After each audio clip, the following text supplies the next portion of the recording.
UDF അധികാരത്തിൽ വന്നു കഴിഞ്ഞാൽ ചില പ്രത്യേക സമുദായമായിരിക്കും കേരളം ഭരിക്കുക എന്ന് പറഞ്ഞുകൊണ്ടുള്ള വർഗീയ പ്രസ്താവന വളരെ പച്ചയ്ക്ക് ഒരു നാണവും മാനവും ഇല്ലാതെ അടിച്ചിറക്കുന്ന കമ്മികളുള്ള നാടാണ്. നിരവധിയായിട്ടുള്ള ആളുകൾ അത്തരത്തിൽ നമുക്ക് തുലനം ചെയ്യാൻ പറ്റുന്നില്ല. ആരാണിത്? കമ്മികളാണോ അതോ മറ്റു വേറെ വല്ലരുമാണോ? ഇത് തുലനം ചെയ്യാൻ പറ്റാത്ത രീതിയിൽ സാമ്യത കൂടിക്കൂടി വരികയാണ് ഇവർ തമ്മിലുള്ള. അതായത് പച്ചയ്ക്ക് മുസ്ലിം ലീഗ് ഇവിടെ കലാപം ഉണ്ടാക്കാൻ ശ്രമിക്കുന്ന ഒരു പാർട്ടിയാണെന്ന തികച്ചും വസ്തുതാവിരുദ്ധമായിട്ടുള്ള ഒരു നുണ വ്യാപകമായിട്ട് ഈ തെരഞ്ഞെടുപ്പിൽ ജയിക്കാനായിട്ട് LDF ഉയർത്തി കാണിക്കുകയാണ്.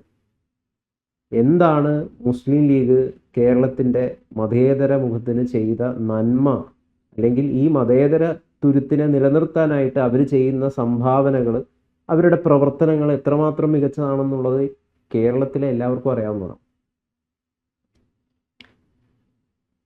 ഈ ഒരു തെരഞ്ഞെടുപ്പിൻ്റെ കാര്യം മാത്രം എടുത്താൽ CPM മുസ്ലിം ലീഗിനെ കുറ്റപ്പെടുത്തുന്നു. കാരണം ഇത്തവണ CPM ആരുടെ കൂടെ ഇല്ല. CPMനെതിരായ നിലപാടാണ് ഇത്തവണ മുസ്ലിം ലീഗ് എടുത്തിരിക്കുന്നത്, അല്ലെ വിവിധ മുസ്ലിം സംഘടനകൾ എടുത്തിരിക്കുന്നത്. അതുകൊണ്ട് മുസ്ലിം ലീഗ് ചീത്തയാണ്. ആരൊക്കെ അവർക്കെതിരായ നിലപാടെടുക്കുന്നു, അല്ലെ CPMന് അനുകൂലമല്ലാത്ത നിലപാടെടുക്കുന്നു, അവരെല്ലാം ഇങ്ങനെ വർഗീയമായിട്ടോ വിഭാഗീയമായിട്ടോ ചിത്രീകരിക്കും. ഇനി കഴിഞ്ഞ തെരഞ്ഞെടുപ്പിൽ ഇവരാദ്യം പറഞ്ഞുകൊണ്ടിരുന്നത് 2021 മുമ്പുള്ള 16 തെരഞ്ഞെടുപ്പിൽ പറഞ്ഞിരുന്നത് കേരളം കോൺഗ്രസ് ജയിക്കുക എന്ന് പറയുന്നതിന് അർത്ഥം 3 കൂ: കുഞ്ഞാലിക്കുട്ടി, കുഞ്ഞുമാണി, കുഞ്ഞു ഉമ്മൻചാണ്ടി. ഈ 3 കൂ ചേർന്ന്, അതായത് 3 വർഗീയ ശക്തികൾ, ഹിന്ദുക്കൾക്ക് യാതൊരു റോളുമില്ല, ക്രിസ്ത്യാനിയും മുസ്ലിമും ചേർന്ന് കേരളം ഭരിക്കും എന്ന് പച്ചക്കങ്ങ് പറയുക. അതിന് തുടർച്ചയാണ് ഇപ്പോൾ പറയുന്നത് മലപ്പുറത്ത് ഇന്ന സംഭവങ്ങളുണ്ടാകുന്നു, മലപ്പുറം കേരളം മുഴുവൻ മലപ്പുറമാകും, ആ രീതിയിലേക്ക് വരും, കേരളം ഭരിക്കാൻ പോകുന്ന മുസ്ലിം ലീഗാണ്. മുസ്ലിം ലീഗെന്നും പറയില്ല, SDPയോ തീവ്രവാദിയാണോ പറയും. അങ്ങനെ പറഞ്ഞ് ജനങ്ങളിൽ വർഗീയതയുടെ പേരിൽ, മതത്തിൻ്റെ പേരിൽ ഭയം ജനിപ്പിച്ച് ആ ഭയത്തിൽ നിന്നും സംരക്ഷിക്കുന്നവരാ ഹിന്ദുക്കളോട് പറയാ, നിങ്ങളെ ഞങ്ങൾ സംരക്ഷിച്ചോളാം എന്നാണ് പറയുന്നത്. ആ രീതിയിൽ ഹിന്ദുക്കളൊരു ഭയം വരുത്തി ആ വോട്ട് പിടിക്കാനുള്ള ശ്രമമാണ് CPM നടത്തുന്നത്.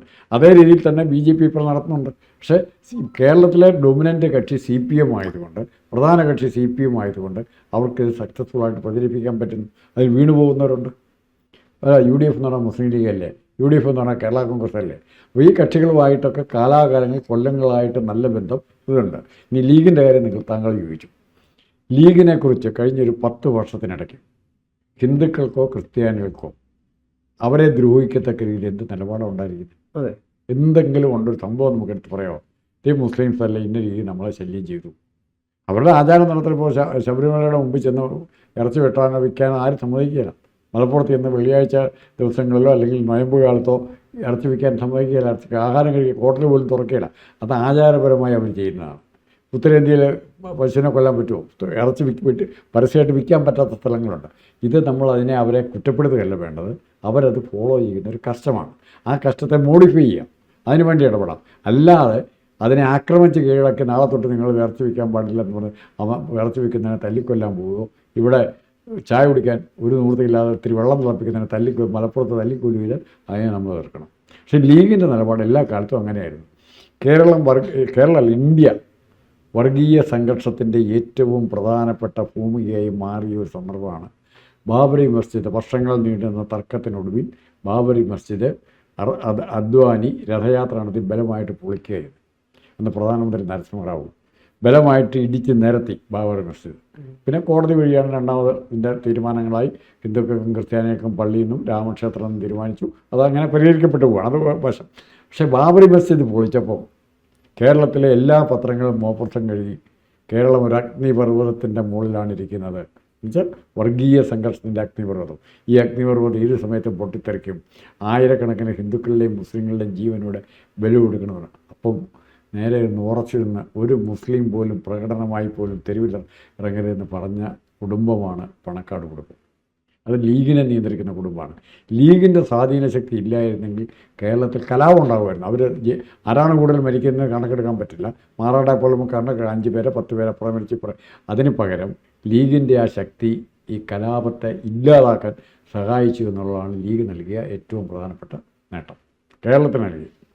പിന്നെ വിദ്യാഭ്യാസ മന്ത്രിയായിട്ട് ലീഗ് ഇരുന്നിട്ടുണ്ട്. വെള്ളിയാഴ്ച അവധി ദിവസം കൊടുത്തു, അത് EMSൻ്റെ കാലത്ത് കൊടുക്കുന്നതാണ്. ഇവിടെ PDP മദനിയുടെ PDPയുടെ പിന്തുണ അവരിപ്പം പിന്തുണ അറിയിച്ചിരിക്കുകയാണ്. അവരുടെ പിന്തുണ സ്വീകരിക്കാം. ലീഗാണ് പ്രശ്നം. മുസ്ലിം ലീഗാണ് ഇവർക്ക് ഏറ്റവും വലിയ ഇവിടെ സമാധാന അന്തരീക്ഷം സൃഷ്ടിക്കുന്ന കേരളത്തിൻ്റെ ഒരു സന്തുലിതാവസ്ഥയ്ക്ക് ആ സന്തുലിതാവസ്ഥ നിലനിർത്താനായിട്ട് ലീഗിൻ്റെ പരിശ്രമത്തെക്കുറിച്ചാണ് താങ്കൾ പറഞ്ഞത്. അതെ. അപ്പം അങ്ങനെ ഒരു മുസ്ലിം ലീഗാണ് പ്രശ്നക്കാരൻ. ഇപ്പം മുഖ്യമന്ത്രി പിണറായി വിജയൻ തന്നെ ഇത് ഏതോ ഒരു ഇൻ്റർവ്യൂവിൽ ഇപ്പം ഈ അടുത്തിടെയല്ല മുമ്പുള്ള UDF എന്ന് പറഞ്ഞാൽ നിങ്ങൾക്കറിയില്ലേ, അത് മുസ്ലിം ലീഗാണ് അവരുടെ ഏറ്റവും വലിയ ശക്തി. ആയിക്കോട്ടെ, മുസ്ലിം ലീഗാണ് അവരുടെ ഏറ്റവും വലിയ ശക്തി, അതിനെന്താണ് കുഴപ്പം? ആ ചോദ്യം മുസ്ലിം ലീഗാണ് ശക്തി, അതുകൊണ്ട് എന്ത് കുഴപ്പം ചോദിക്കണം. അതുകൊണ്ട് എന്ത് കുഴപ്പം? RSS ഇപ്പം BJP ആണ് അല്ലെ RSS ആണ്, അവരെന്ത് കുഴപ്പമുണ്ടാക്കിയെന്നാണ് പറയണ്ട. ആ സംഘടനയുടെ പേര് പറയാൻ പറ്റും. ഇപ്പം ബജരംഗ് ദൾ എന്ന സംഘടന ഉണ്ട് ഉത്തരേന്ത്യയിൽ. അവർ ചെയ്യുന്ന പോക്കറ്റത്തിന് ലിമിറ്റില്ല. അതിൻ്റെ പേരിൽ ഇവിടുത്തെ BJP-കാരനെ കുറ്റം പറയേണ്ട ആവശ്യം, അതിൻ്റെ പേരിൽ നമുക്കിവിടെ കുറ്റം, ഇവിടെ അവർ ചെയ്യുവാണെങ്കിൽ കുറ്റം പറയണം. ഇവിടെ BJP-കാരനോ RSS സംഘപരിവാറിൻ്റെ ഏതെങ്കിലും സംഘടനകൾ മറ്റുള്ളവരെ കൊല്ലുകയോ തല്ലുകയോ കടകൾ അടപ്പിക്കുകയോ അടിച്ചു കൂട്ടുകയോ ചെയ്തു കഴിഞ്ഞാൽ അതിനെ എതിർക്കേണ്ട ബാധ്യത നമുക്കുണ്ട്. അതുപോലെ തന്നെ മുസ്ലിം സംഘടനകൾക്കുണ്ട്. ഇവിടെ എന്ത് SDP വന്നിട്ട് എന്ത് ഒരു വളരാത്ത എന്ത് ഇവിടെ ജോസഫ് സാറിൻ്റെ കൈവെട്ടിയ ശേഷം എത്ര ഒറ്റപ്പെട്ട സംഭവം എന്നാണല്ലോ പറയുന്നത്, എത്ര സംഭവങ്ങൾ ഉണ്ടായിട്ടുണ്ട്. ജോസഫ് സാറിൻ്റെ കൈവെട്ടി ഇത് ആളിക്കത്തിക്കാനുള്ള ശ്രമം രണ്ട് ഭാഗത്തു നിന്നും ഉണ്ടായിട്ടുണ്ട്. SDP ഇവിടെ ആളിക്കത്തിച്ചാലിവിടെ വളരെ നേരായിരിക്കും. ഒന്നാലോചിച്ചു, ഇവിടെ ഏതെങ്കിലും തീവ്രവാദ സംഘടന, മുസ്ലിം തീവ്രവാദ സംഘടന ഇവിടെ അവരുടെ ആവശ്യങ്ങൾക്ക് വേണ്ടി ആ രീതിയിൽ പ്രവർത്തിച്ച് പ്രശ്നങ്ങൾ ഉണ്ടാക്കിയാൽ ഇവിടെ പ്രയോജനം കിട്ടുന്ന ആർക്കാണ്? BJP-ക്ക് പ്രയോജനം കിട്ടും, സംശയമുണ്ടോ? അത്തരം പ്രയോജനങ്ങൾ കിട്ടാൻ വേണ്ടി സഹായിക്കുന്ന സംഘടനകൾ ചിലപ്പോൾ കാണും. മുസ്ലിം സംഘടനകളുടെ പ്രവൃത്തി കൊണ്ട് പ്രയോജനം ഉണ്ടാകുന്നവർക്കാണ്. ഇപ്പോൾ മതത്തിൻ്റെ പേരിൽ അല്ലെങ്കിൽ ആ രീതിയിൽ ഒരു രാജ്യം നിലനിൽക്കില്ല എന്നും മതത്തിനകത്തെ ഭിന്നതകൾ വീണ്ടും വീണ്ടും പുറത്തു വരുന്ന എത്രയോ പ്രാവശ്യം ചരിത്രത്തിൽ എത്രയോ എത്രയോ സ്ഥലത്തുണ്ടിത്. മതത്തെ ആ രീതിയിൽ കാണാൻ പഠിക്കണം. മതത്തിൻ്റെ ഉൾക്കൊള്ളുന്ന ജനവിഭാഗമുണ്ട്, അവർക്ക് വേണ്ടി കാണാൻ പഠിക്കണം. അങ്ങനെ പഠിക്കാൻ പറ്റാതെ വെറും മതം മതം മതം എന്ന് പറഞ്ഞാൽ വൈകാരികമായ അകൽച്ച, നീയ ഞാൻ, അവൻ ക്രിസ്ത്യാനി, താൻ ഹിന്ദു, ഞാൻ മുസ്ലിം, ഈ രീതിയിലുള്ള ഡെഫിനിഷൻസുമായിട്ട് നടക്കുമ്പോഴാണ് പ്രശ്നം. ഒരു ഓട്ട മത്സരത്തിൽ 3 പേര് പങ്കെടുക്കുന്നു, ഹിന്ദു, ക്രിസ്ത്യൻ, മുസ്ലിം. ഒരു മുസ്ലിം സ്കൂളിലാണ് നടക്കുന്നത്. ഓട്ടത്തിൽ ജയിച്ച മുസ്ലിം ആണെങ്കിൽ അവന് മുസ്ലിം കൊടുത്താൽ നമുക്ക് പറയാൻ വേണമെങ്കിൽ കണ്ടോ അത് മുസ്ലിം സ്കൂളായതുകൊണ്ട് ജയിച്ചു എന്ന് പറയാം, അല്ലെങ്കിൽ ക്രിസ്ത്യൻ സ്കൂളായതുകൊണ്ട് ജയിച്ചു, അങ്ങനെയൊക്കെ പറഞ്ഞ ഒത്തിരി പേരുണ്ട്. അങ്ങനെ ഫേവറേറ്റിസം കാണിക്കുന്നവരുണ്ട്. പക്ഷെ അതിൻ്റെ പേരിൽ നമുക്ക് ഒരു സമൂഹത്തെ മൊത്തം തീവ്രവാദത്തെ എതിർക്കലും ഇസ്ലാമോഫോബിയും രണ്ടും രണ്ടാണ്, തികച്ചും രണ്ടാണ്. അപ്പം പക്ഷെ ഇവിടെ വ്യാപകമായിട്ട് തീവ്രവാദത്തെ എതിർക്കുക എന്നതിൻ്റെ പേരിൽ വ്യാപകമായ രീതിയിൽ ഇസ്ലാമോഫോബിയാണ് പ്രചരിക്കപ്പെടുന്നത്. അത്തരം പ്രചരണങ്ങളെ വളരെ കൃത്യമായിട്ട് എതിർക്കേണ്ട കർത്തവ്യം ഓരോ മതേതര വിശ്വാസിക്കും ഉണ്ട് എന്നുള്ള കാര്യത്തിൽ സംശയമില്ല. മതേതര വിശ്വാസിക്ക് മാത്രമല്ല, യഥാർത്ഥ ഇസ്ലാം മതത്തിൽ വിശ്വസിക്കുന്നവൻ ഇവരെ എതിർക്കണം. യഥാർത്ഥ ഹിന്ദുമതത്തിൽ വിശ്വസിക്കുന്ന തീവ്രവാദ ബജരംഗങ്ങളെ എതിർക്കണം. യഥാർത്ഥ ഹിന്ദുമതത്തിൽ വിശ്വസിക്കുന്നവൻ, യഥാർത്ഥ മുസ്ലിം, യഥാർത്ഥ ക്രിസ്തുമതത്തെ, അപ്പോൾ ഈ തങ്ങളുടെ കൂട്ടത്തിൽ തന്നെ സമൂഹത്തിൽ കലാപം ഉണ്ടാക്കാൻ വേണ്ടി വളർന്നു വരുന്നവരെ എതിർക്കുക എന്നുള്ള പാർട്ടി സംഘടനകൾക്കുണ്ട്. ഇപ്പം അബ്ദുൾ ഹക്കീം അസ്ഹരി, അദ്ദേഹം ഒരു സംസ്ഥയുടെ നേതാവ്, അദ്ദേഹം ഒരു നിലപാട് പറഞ്ഞു, ഗൾഫ് രാജ്യങ്ങളെ ഇറാൻ ആക്രമിക്കുന്നതിനൊപ്പം നിൽക്കാൻ സാധിക്കില്ല, മുസ്ലിം ലോകത്തിന് ഇറാൻ്റെ നിലപാടിനൊപ്പം നിൽക്കാൻ സാധിക്കില്ല. ഗംഭീര നിലപാടാണിത്. ഇദ്ദേഹം തന്നെയാണ് ഈ നമ്മുടെ പൊങ്കാലയുമായി ബന്ധപ്പെട്ടിട്ട് സൗകര്യങ്ങൾ ചെയ്തു കൊടുക്കണമെന്ന് പറയുന്ന കാര്യമൊക്കെ പറഞ്ഞത്. അപ്പം ഇത്തരത്തിലാണ് കേരളത്തിലെ ഒരു മതേതര മനസ്സ് എന്ന് പറയുന്നത്. ഇതാണ് കേരളത്തിൻ്റെ മതേതര മനസ്സ് എന്ന് പറയുന്നത്. അവിടെ കയറി കുളം കലക്കി എങ്ങനെ അധികാരത്തിൽ വരാൻ പറ്റുമെന്ന് വളരെ കൃത്യമായിട്ട് ഇപ്പം ശ്രമിച്ചുകൊണ്ടിരിക്കുന്നത് ആരാണ്? അതിൻ്റെ ഭാഗമായിട്ടാണ് കഴിഞ്ഞ ദിവസം പാണക്കാട് തങ്ങൾക്കെതിരെ ചില മോർഫ് ചെയ്ത ലൈംഗികപരമായി ബന്ധപ്പെട്ടിട്ടൊക്കെ ഫേക്ക് ഫോട്ടോസൊക്കെ ഇറക്കി അത്തരത്തിൽ ഉള്ള പ്രചരണങ്ങൾ നടത്തുന്നു. അപ്പോൾ ഒന്നിക്കൽ പെണ്ണ് വിഷയം അല്ലെങ്കിൽ വർഗീയത, ഇതാണ് CPM-ന് അധികാരത്തിൽ ഏറ്റവും വലിയ തന്ത്രം എന്ന് പറയുന്നത്. അതാണ് വൈരുദ്ധ്യാത്മക ഭൗതികവാദം. മനസ്സിലായോ? കമ്മ്യൂണിസ്റ്റ് പാർട്ടി പറയുന്ന ആദർശ സംഹിതകളുടെ മൊത്തം ചുരുക്കം താങ്കളിപ്പോൾ പറഞ്ഞതാണ്. എങ്ങനെ മനുഷ്യനെ തമ്മിൽ തല്ലിക്കാവോ, ഏതെല്ലാം തരത്തിൽ, പെണ്ണിൻ്റെ പേരിലാണ് പെണ്ണിൻ്റെ പേരിൽ, സ്വത്തിൻ്റെ പേരിലാണ് സ്വത്തിൻ്റെ പേരിൽ, ഏതെല്ലാം തരത്തിൽ മനുഷ്യനിൽ പകയും സ്പർദ്ധയും വളർത്താവോ, എന്നിട്ട് കലാപങ്ങൾ ഉണ്ടാക്കുമോ, ആ കലാപത്തിൽ നിന്ന് ഇറ്റിറ്റ് വരുന്ന ചോരത്തുള്ളികൾ കുടിക്കാൻ പറ്റുമോ, അതാണ് അവർ നോക്കുന്നത്. അത്രയുള്ള കേരളത്തിൽ ഒരു ജാതി ഒരു മതം ഒരു ദൈവം മനുഷ്യന് എന്ന ശ്രീനാരായണ വിശ്വമാനവിക സന്ദേശം നൽകിയ ആളാരാണ്? ഗുരുദേവൻ. ഗുരുദേവൻ. കേരളത്തിന്റെ നവോത്ഥാന നായകൻ ആരാണ്? ഗുരുദേവൻ. ആ ഗുരുദേവൻ കമ്മ്യൂണിസ്റ്റുകാരനായിരുന്നോ? അല്ല, ആയിരുന്നോ? അല്ല, ഗുരുദേവൻ ആകെ ബഹുമാനിച്ചതിന് മഹാത്മാഗാന്ധി മാത്രമേ ഉള്ളൂ. ഗാന്ധി പോലും ഗുരുദേവൻ്റെ അടുത്ത് പോയി നിലത്തിരുന്നാണ് സംസാരിക്കുന്നത്. അപ്പോൾ ആരാണ് കേരളത്തിൽ മതേതരം ഉണ്ടാക്കിയത്? അതിന്റെ അട്ടിപ്പേർ അവകാശം CPM മാത്രം അങ്ങ് ഏറ്റെടുക്കല്ലേ എന്നാണ് പറയാനുള്ളത്. അല്ല, അതിൻ്റെ കാരണം കമ്മ്യൂണിസ്റ്റ് രാജ്യങ്ങൾ മതങ്ങളില്ലാത്ത, മതത്തെ നിരസിച്ച രാജ്യങ്ങളാണ്. മതനിരാസത്തെ പ്രോത്സാഹിപ്പിച്ചാണ് എല്ലാ കമ്മ്യൂണിസ്റ്റ് രാജ്യങ്ങളും. അപ്പോൾ ആ കെയർ ഓഫിൽ ഇവിടെ മതേതരവും മതനിരാസവും തമ്മിൽ രണ്ടും രണ്ടാണ്. ഇവിടെ എല്ലാ മതങ്ങളും ഉണ്ട്. എല്ലാ മതങ്ങളിൽപ്പെട്ടവരും എല്ലാ മതങ്ങൾക്കും തുല്യ പ്രാധാന്യം എന്നുള്ളതാണ് നമ്മുടെ കാഴ്ചപ്പാട്. കമ്മ്യൂണിസ്റ്റ് രാജ്യങ്ങൾ ഒരു മതവും വേണ്ട എന്നുള്ളതാണ്. ആ ഒരു മതവും വേണ്ട എന്ന് പറയുമ്പോൾ അതിൻ്റേതായ ദൂഷ്യങ്ങൾ വരെ ഉണ്ടായിട്ടുണ്ടോ അവർക്ക്? ഇവിടെ എല്ലാ മതങ്ങൾക്കും പ്രാധാന്യം കൊടുത്ത ഇന്ത്യക്ക് പ്രശ്നങ്ങളില്ല, കലാപങ്ങളില്ല, സംഘർഷങ്ങളില്ല, ഭരണാധികാരികളെ മാറ്റാൻ കൊലപാതകം. ഇപ്പോൾ അമേരിക്ക എടുത്തു, അമേരിക്ക എല്ലാ മതങ്ങളും ഇല്ലേ?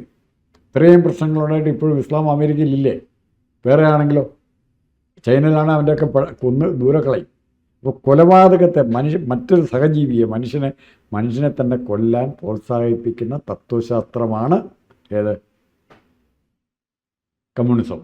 അതുപോലെ തന്നെ ഇസ്ലാമിനെ പറ്റിയിരിക്കുന്ന കാഫറുകളെ കൊല്ലുക എന്ന് വിശ്വസിക്കുന്ന, അത് സ്വർഗത്തിൽ പോകാനുള്ള എളുപ്പവഴി എന്ന് വിശ്വസിക്കുന്ന ഒരു വിഭാഗമുണ്ട്. അത്തരം കൺസെപ്റ്റുകളെ എതിർത്ത് തോൽപ്പിക്കേണ്ടത്, ഇസ്ലാമിൽ അങ്ങനെ ഒരു കൺസെപ്റ്റ് ഉണ്ടെങ്കിൽ അതിനെ എതിർത്ത് തോൽപ്പിക്കേണ്ടത്, അതിനെ യുക്തിപരമായി ന്യായീകരിക്കുകയോ വിമർശിക്കുകയോ ചെയ്യേണ്ടത് ആദ്യം ചെയ്യേണ്ടത് ഇസ്ലാമിക് പണ്ഡിതരാണ്. താങ്കൾ മുമ്പേ പറഞ്ഞ പണ്ഡിതൻ്റെ പേര്, അങ്ങനത്തെ പേര് ഞാൻ മറന്നുപോയി, അബ്ദുൾ ഹക്കീം അസ്ഹരി. അപ്പം അങ്ങനെയുള്ളവരെ കൊടുക്കുന്ന വെളിച്ചമാണ് ഈ സമൂഹത്തെ മുമ്പോട്ട് നയിക്കുന്നത്. അതായത് പണക്കാട് തങ്ങൾ പറയുന്നില്ല, പണക്കാട് തങ്ങൾ പറയാ എല്ലാ ഹിന്ദു ക്ഷേത്രങ്ങളും അടിച്ച് തകർത്താക്കാൻ പറഞ്ഞിരുന്നെങ്കിലോ കേരളത്തിൽ ഇസ്ലാം കാണുമായിരുന്നോ? അങ്ങനെ ഒരു നിലപാട് പണക്കാട് തങ്ങൾ എടുത്തിരുന്നെങ്കിൽ, ഈ മദനിയൊക്കെ എടുക്കുന്നവരൊരു നിലപാട് എടുത്തിരുന്നെങ്കിൽ ഇസ്ലാം കേരളത്തിൽ കാണുമായിരുന്നു. കാര്യം തെറ്റ് ഇവരുടെ ഭാഗത്തുണ്ട്. ബാബറി മസ്ജിദ് പൊളിച്ചു, അത് തെറ്റാണ്, സംഭവിച്ചു. അതിനെ തിരുത്താൻ ഈ രീതിയിലൊരു മാർഗമാണ് സ്വീകരിച്ചിരുന്നെങ്കിൽ എന്ത് സംഭവിക്കുമായിരുന്നു? അപ്പോൾ ഇത്തരം സംഭവങ്ങൾ കാണാതെ അല്ലെ പഠിക്കാതെ നമുക്ക് ഒരു കാരണവശാലും സാംസ്കാരികമായി വളരാൻ പറ്റില്ല. സംസ്കാരം ഇന്നിപ്പോൾ നമ്മൾ ചർച്ച ആരാ പറഞ്ഞ മുദ്രാവാക്യം വിളി കൊണ്ടോ ഇൻക്ലാബ് വിളി കൊണ്ടോ സംസ്കാരം ഉണ്ടാകണമെന്നില്ല. പിഷാരടിയാണ്. അപ്പോൾ അതുപോലെ തന്നെ മനുഷ്യൻ്റെ സംസ്കാരം എന്ന് പറഞ്ഞാൽ പരസ്പര സ്നേഹം തന്നെ, പരസ്പരം സഹായിക്കലാണ്. നിങ്ങൾക്കൊരാവശ്യം വരുമ്പോൾ ഞാനും, എനിക്കൊരാവശ്യം വരുമ്പോൾ മറ്റൊന്നും നോക്കാതെ സഹായിക്കാനുള്ള മനസ്ഥിതി ഉണ്ടാക്കിയെടുക്കുമ്പോൾ ഈ കലാപം തീരും, വർഗീയത തീരും, മതഭ്രാന്തി തീരും.